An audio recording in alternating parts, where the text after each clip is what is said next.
Hey, good morning and welcome to my channel, Lead with Love. Thank you for clicking on the video. In this video, I'm going to talk about the universal laws.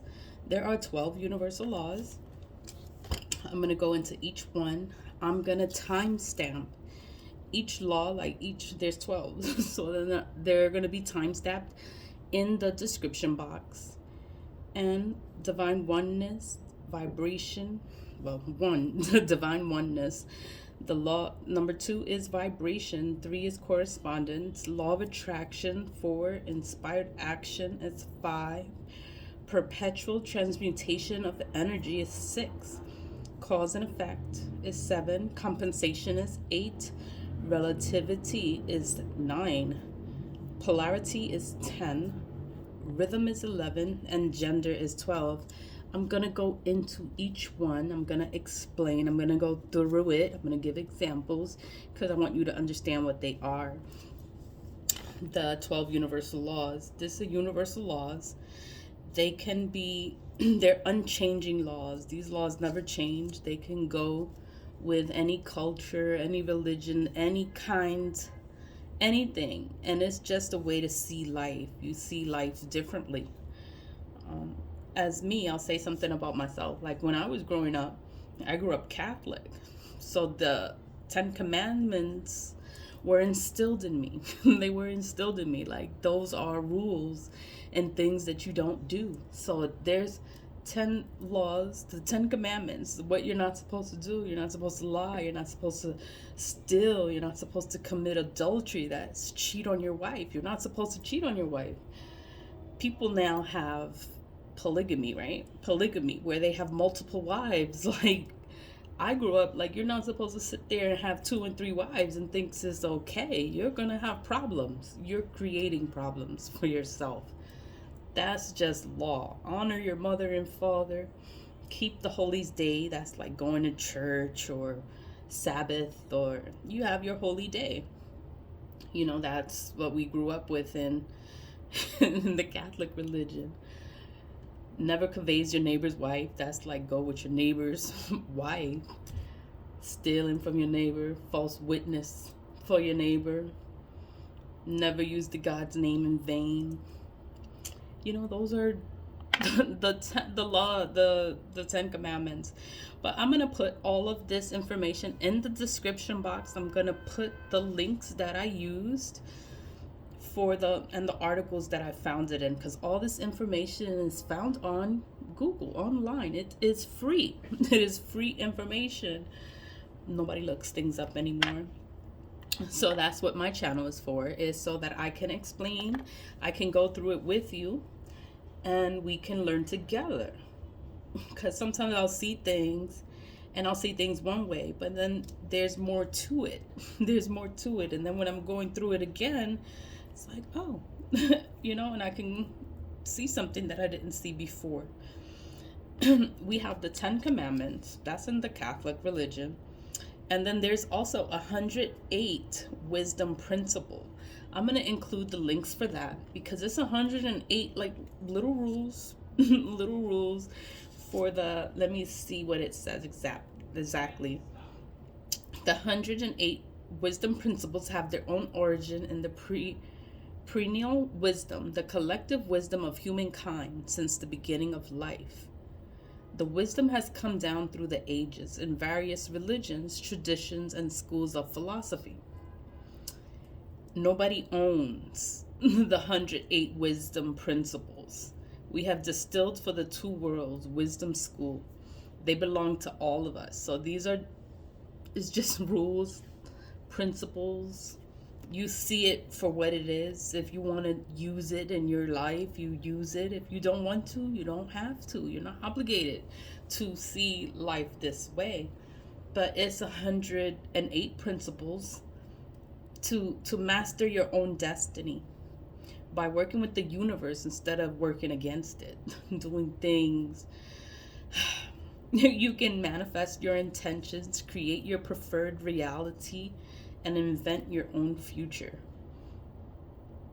Some of the 108 principles are stated as laws if A and B, you know, so I'm gonna include the link in the description box so you can look at it. You can click on the link. It'll take you directly to the page if you want to check it out and see what it is. What is she talking about? But this video, I'm gonna go into the laws of the universe, the 12 universal laws, and how to practice them. It's gonna be like little ways so you can understand it a little better. So, and then the law of divine oneness is the first most foundational law of the universe, is the law of divine oneness. It highlights the interconnectedness of all things. It says that beyond our senses, every thought, action, and event is in some way connected to anything and everything else. You know how we say everything is connected? Everything is always connected. You do one thing and then it has something else is connected to it. One can come off a bit heady. She recommends, okay, let's see. Set up yourself. How to apply it is to set yourself up for success. So you go to school. You want to go to school, finish school so you can get a good job. Like you're setting yourself up to be great. Crazy notes. This is one can come off a bit heady, but applying it in real life entails being compassionate with others and recognizing that we are all one. Like we are all one person. She recommends working this law by asking questions like, how can I show more compassion and acceptance towards those I don't understand? Or what would love do?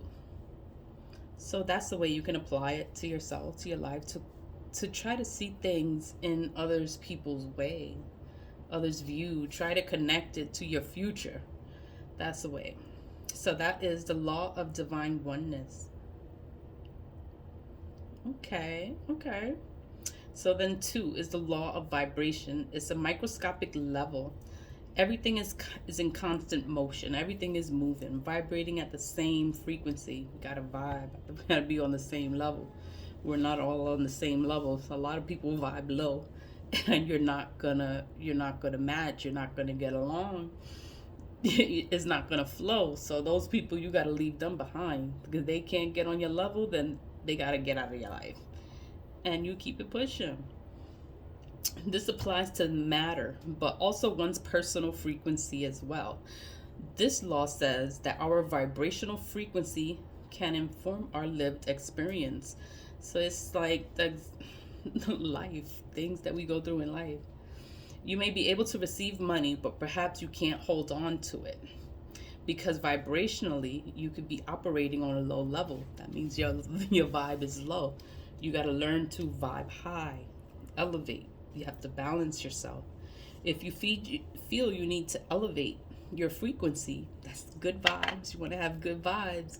There are lots of great practices to do, like yoga, sound bathing. Like I do a lot of salt baths. That's like to cleanse your energy.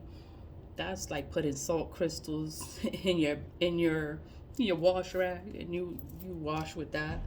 Chakras, clearing your chakras. It's like wherever you go, they always charge you to find out how can you clear your chakras.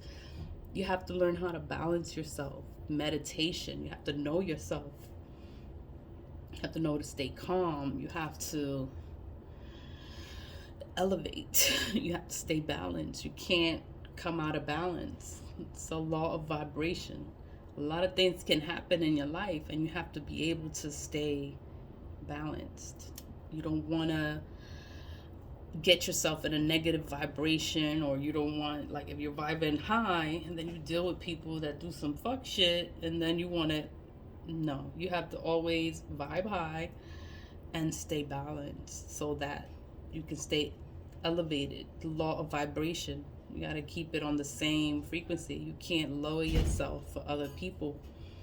Not everyone is on your level. Law of correspondence. This law states, this is different. The law states that the patterns repeat throughout the universe. They repeat themselves.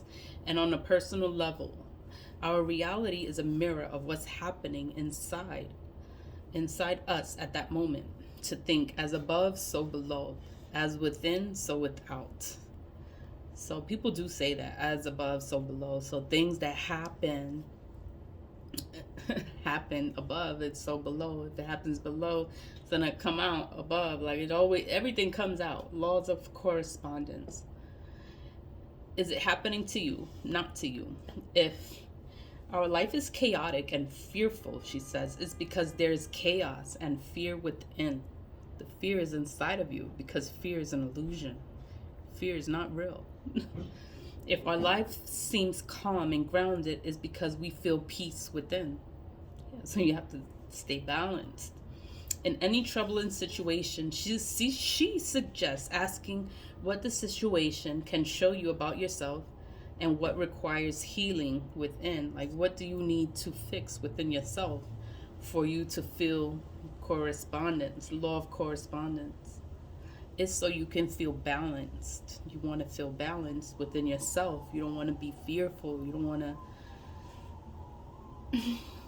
chaos. You could be going through hell. You have to know, how can you stay balanced? Like, how can you stay grounded? How can you not fall in the trap? The ambulance. I'm sorry. It's constant, the ambulance. But you have to know how to stay grounded, even though things happen in life, can get you upset, can get you off balance. You have to find a way to balance yourself. Like, if something is happening in your life, you could be going to court, you could be dealing with a crazy baby mother, crazy wife, wife. You don't have to deal with a crazy wife. Or you can deal with a crazy boss. You have to know how to balance yourself, because things always come around. If it's happening, things can be happening. Things can be happening for you. It's not happening to you. It's happening for you, and you have to find a way to overcome it.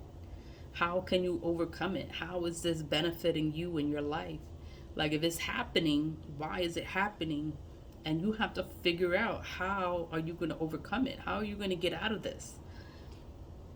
Correspondence. That's the law of correspondence.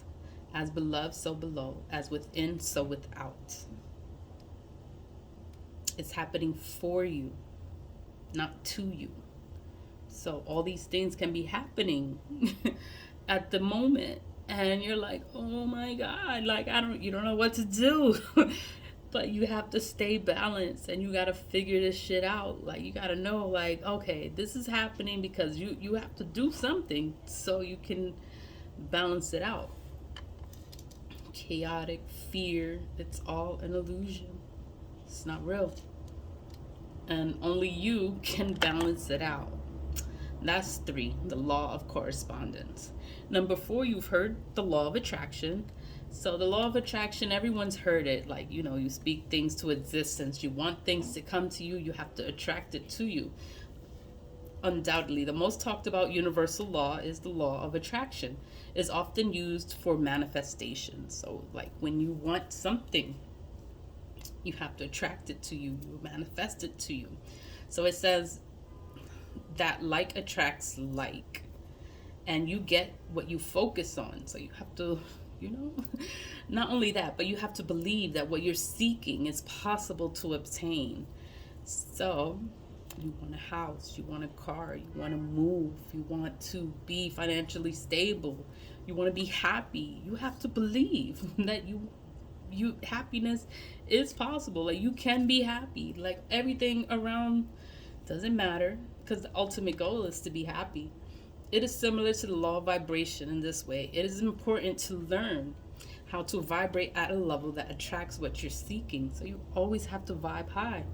Your vibration, your natural vibration, is important. You always got to vibe high. You can't lower your vibration because of people, friends, and no, don't lower yourself. Like, you always got to vibe high. If you want love, but you don't give love, for example, you're sending the universe a message about your priorities. You don't have your priorities straight. If you repeat an affirmation but don't believe what you're saying, is useless. So you have to believe what you're saying.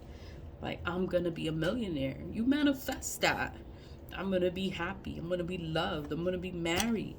Say it, believe it, and it's going to happen. That's the law of attraction. You're going to attract it to you. When we focus on what we want versus what we don't want, it will show up in our life. So it's like you never say negative things in your life. Like if you want to be successful, you say you want to be successful. I'm going to be successful. Say it like you're already in it. Don't speak the negative, because it's like whatever you speak it into your existence. Your words have power. A lot of people don't get that. Like when you speak negatively, it's like you're saying it to yourself. You're cursing yourself. You're saying all this negative stuff to yourself, and then what happens? Negative things happens. Why? Because you just said it. Like, just stay positive, have positive actions, speak it to existence, and it's gonna come. So it's like whatever you say, because words are spells, you bring it into existence. You think it, you believe it, you speak it. That's the law of attraction. You have to speak it, think it, act it, like you believe it, and you will have it. It will come into your life. That was 4. So now we're into 5. Law of inspired action. Closely related to law of attraction, so they're similar. The law of inspired action is all about taking those real acceptable actions to invite what we want into our lives. Often the inspiration comes from within. Inspired action is that gentle internal nudge. It's like a hunch. It's like your intuition telling you like what you need to do. An inspired action, you can think it, you can feel it, like this, I want to do this, so then you go with it because you believe that this is what you want to do. You have that little nudge, that gut feeling, it's your intuition. So your intuition is always right. We just don't like to listen to it. But inspired action is your intuition. Like you're inspired to do something, so do it. Don't let others sidetrack you and distract you into not doing what you believe is the right thing to do. So how to apply it is practicing this law is about slowing down, getting quiet, and creating space for internal guidance. That's listening to yourself. What do you think that you should do? When you let go of our need to arrange and control how things will work out and are instead open to all possibilities, it makes room for new ways of achieving the goals that might not be considered otherwise. So instead of like listening to your friends and people telling you what to do and what you need to do, go within yourself to find the answers within yourself, and you'll know what to do. You just have to listen. Be quiet, stay still, and listen to yourself. Inspired action. Inspiration that comes from within. That was 5. Inspired action. 6. The law of perpetual transmutation of energy. This is energy, because I like this one, because the energy. This law states that on an energetic level, everything in the universe is constantly evolving or fluctuating. So things are always moving in the universe. Every action is preceded by a thought, with thoughts themselves having a power to eventually manifest in our physical reality. So it's like your thoughts is like manifestation. When you think it, it happens. I remember the time I was thinking of ancestor money. I was like, I want to burn ancestor money. And then I was thinking about it and I wanted it so bad. And I ordered it on Amazon. And then I went downstairs and there was a whole bunch of ancestor money downstairs. I was like, oh, I was so happy that day. But let me go back to Law 6, the perpetual transmutation of energy. It's energy. Energy is everything. Energy is everywhere. Ever been around a negative person and felt your own positivity depleting, like they're just draining you, sucking the energy right out of you? That's one example. But if you can also work the other way around, higher frequencies transmute lower ones when applied intention. So it's like you can be around a negative person, and then you have to be able to change that energy. Like, they can be negative, you can change it into a positive. Like, you can transmute the energy. How to apply it? Knowing this, we can actively seek to uplift negative energy around us by maintaining positive thoughts and actions. So it's like, people can be negative around you, but as long as you stay positive and you have a positive outlook on things and on life, your life will be better. That is, you're transmuting the energy, you're changing it. That's what light workers do. We transmute negative energy into positive energy, and that's why it's always good to stay positive. You know, you can be around negative people, evil people, always wanting to hurt people and cause harm, but you have to know how to change it. You can change it. Knowing this, we can actively seek to uplift negative energy around us by maintaining positive thoughts and actions. So that is 6. Transmutation of energy. That's changing it. You can change that negative energy. Like, you have an evil, wicked boss always picking on you, always mad at you, and she's trying to make you upset. Don't be upset. Don't be upset. You be happy, and you keep doing what you're doing. Be the light. Be the light in this dark room. You be the light, and you'll be fine. Number 7 is cause and effect. So 7 is like, when bad things happen, there's a reason why this happened. What's the reason? So you got to find the cause and effect, because you can say, somebody can go blow up the gas station, right? Blow up the gas station. Why did he go and blow up the gas station? Because he was there 10 minutes ago and they treated him like crap. They made him so upset, and and he was just angry and upset. So he went and blew up the gas station. You know, that's kind of crazy, off the wall, right? But it's a reason, cause and effect. Like, the only reason he did that was because they treated him so bad. Cause and effect. That's just an example, but I'll read what it says. That was a crazy example, right? But here we go. Look, cause and effect, relatively straightforward. This law highlights the direct relation between actions and events. What's important to note here, according to Kumar, is we often can't see the effects right away. So you can't see, like, you just see, oh, he blew up the gas station, like, oh my God. But there's a reason. You gotta see behind, like, what, there's more to it. And you have to look within. We often can't see the effects right away, but they will come back around. Then you'll find out later, like, after the fact, like, what happened and why, and, you know. But trust that every action will have a reaction, good or bad. What you put out, they may not come back to you at that moment. But vibration, that your energy you put out there, it has a ripple effect. Says, if you're coming out of a place of anger or resentment, if you put that energy out, you will eventually be affected as a result. So that's like, you reap what you sow. Whatever you do, whatever you put out there is gonna come back to you. So it's like, you always have to stay good. You always have to do good, be good to people, so that good things can come back to you. Because if you're sitting there and you're putting out hate and anger and resentment and jealous, all that, it's going to come right back to you. Why does it come back to you? Because that's what you put out. You reap what you sow. So if you put it out there, you're going to get it back. That's the cause and effect. The law of compensation. I know the noise. This is law number 8, law of compensation. The law of compensation relates closely to the law of attraction. Like, a lot of things are associated with the law of attraction and the law of correspondence. You reap what you sow. Like, I was just talking about that. Is the main takeaway with the law stating your efforts will always come back to you. The noise, I'm so sorry. You reap what you sow is the main takeaway from this.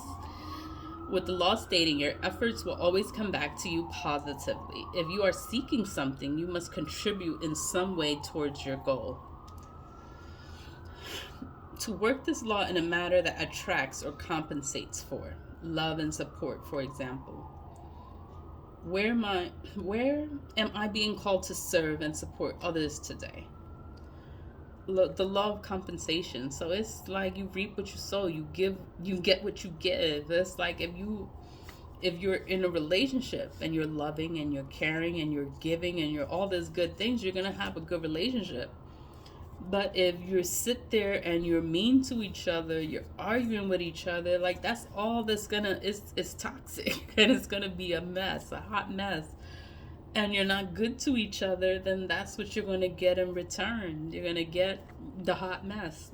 Arguing, fighting, jealousy. It's you reap what you sow. What you give is what you get. And you have to know how to stay balanced. You have to be equal towards each other. Law of compensation. So it's the main takeaway. Law stating your efforts will always come back to you positively. So it's like everything that you do, it will come back to you. The law of compensation. That is like the law of attraction and the law of correspondence. That's law 3 and 4. And this is law 8. So it all corresponds. It's like it syncs, it links in. But now we'll go into number 9, the law of relativity.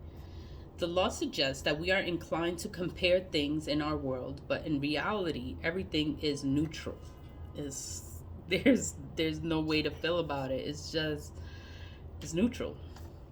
Relativism exists in all things, and in the end, meaning comes down to our perspective and perception. That was my candle. My candle went out. Applying this law can help us to understand the tougher parts of our lives with greater compassion. For example, if we're feeling ungrateful for our living situation, it could be because we're comparing our arrangements with someone else. So, relativity. So it's like you can be living like my tiny apartment. Like I hate my apartment, but I'm grateful that I have an apartment. Like I have a place to stay, I have a bed, I have my room, I have a fridge, I have a bathroom. Like I'm grateful for the things that I do have.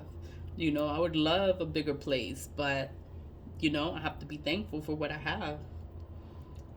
Instead, we'd be better off appreciating what we have without needing to compare it to someone else. So you don't have to compare yourself to other people. Just be happy and grateful for what you have. That's staying neutral. You don't have to.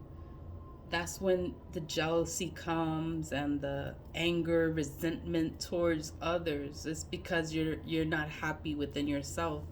So you have to learn to be happy within yourself. That is relativity. Everything is neutral. It's like you can't be mad. Like, why are you mad? Like, there's no reason to be mad. Like, there's so many reasons to be grateful. So be grateful for everything. And that's the law of relativity. Number 10, the law of polarity. Like, they use these big words, and then it's something so simple. The law of polarity. This law says that everything in life has an opposite side, good and evil, love and fear, warm and cold. The key to understanding these are all two sides of the same coin. Okay, that's like opposites. If you're facing a difficult situation like a breakup or a health challenge, for example, tune into what the opposite looks like, which can reveal a new perspective or a lesson. So if you're how to apply it in your own life, good and evil, you have to balance it out and see the good and the bad, I guess. Love and fear, warm and cold. If you're going through a difficult situation, find out, look into it, and see. Like that's like doing the pros and cons of the relationship, the law of polarity. That's like finding a balance with it and how to apply it into your own life. the law says that everything in life has an opposite side. So polarity is like the opposite. So good and evil, love and fear, warm and cold. The key to understanding the law of polarity is that there's two sides to everything. So they always say there's always two sides to a story. There's always more to it than what you see at first. Like you could see it at a glance, but then there's so much more to it that you don't see. That's polarity. That's the key to understanding there's two sides to everything. That's polarity. Polarity is two sides. Okay, so I think we got that.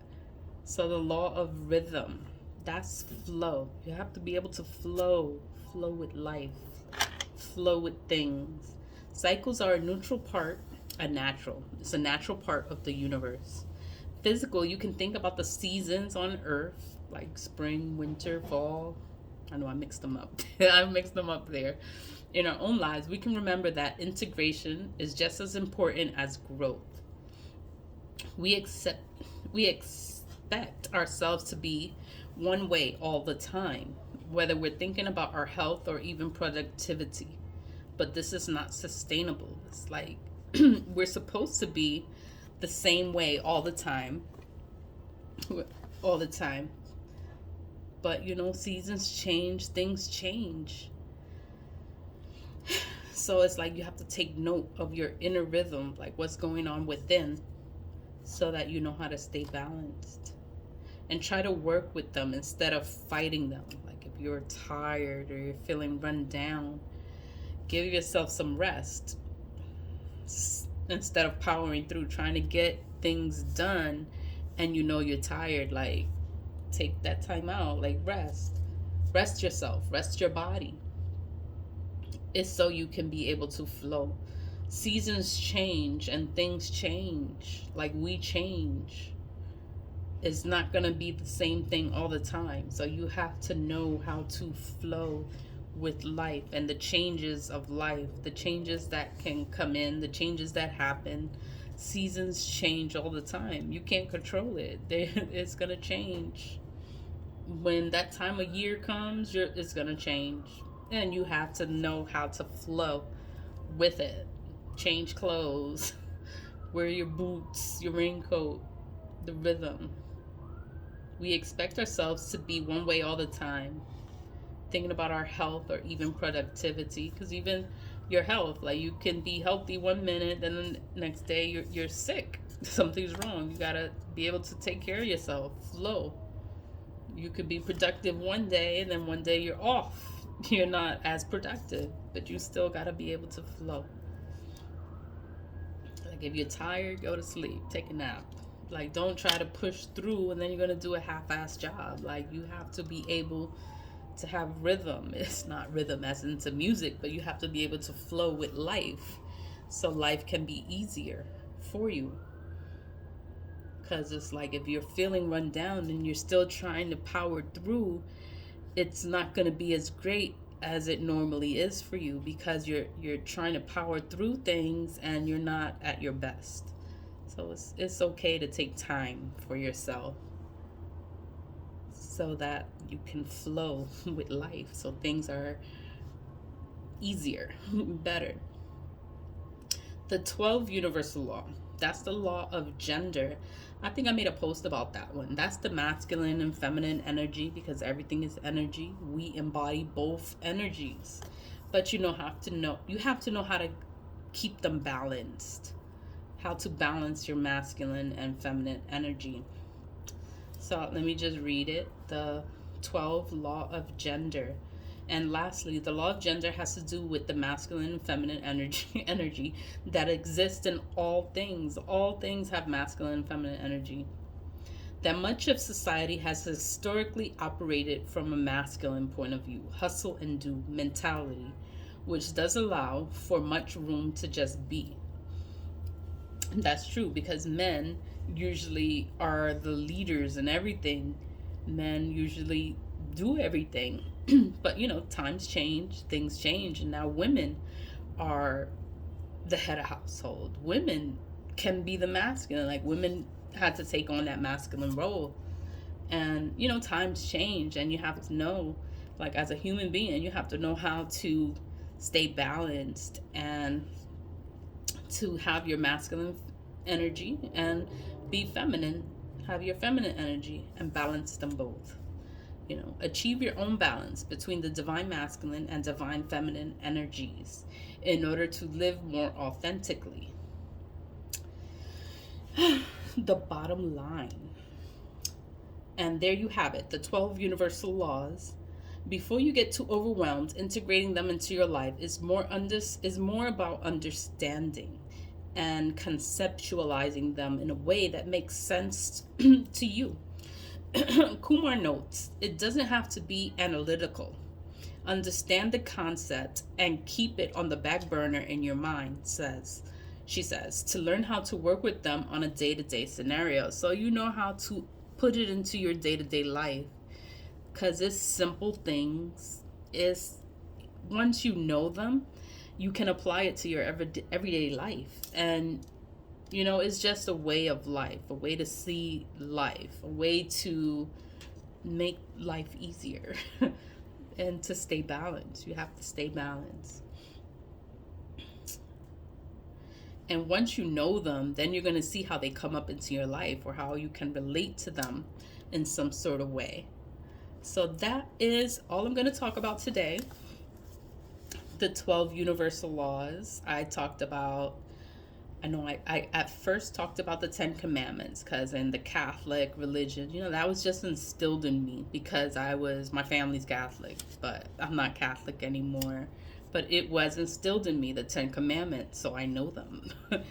And the 108 wisdom principles. It's for everyone, the wisdom principles. I'm going to include the link in the description box so you can see it for yourself. And you can look at it and you can just check it out if you want. It's no obligation here, but I just wanted to talk about it. The 12 universal laws.